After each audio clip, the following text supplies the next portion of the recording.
Kalikasan sa makabagong panahon. Ang layo ng pinagkaiba sa dati at ngayon. Nooy kabgubatan, syudad na ang naroon. Dating kabundukan, minahan na ngayon. Dating malinis na hangin, ngayon puno ng polusyon. At sa dami na ng problema, hindi na alam ang solusyon.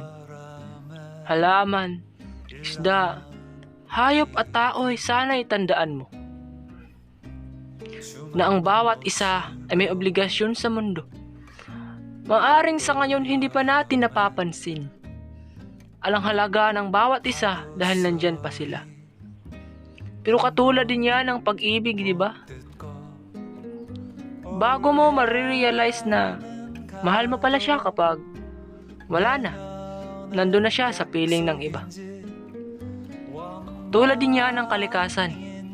Bago mo marirealize na mas maganda yung una, masaya, masagana, may malinis na hangin at ilog na maliliguan pa, kapag dumating na yung oras na wala na.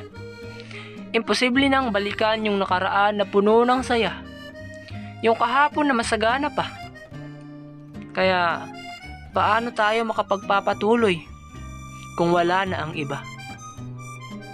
Katulad mo, paano na ako kung wala ka na?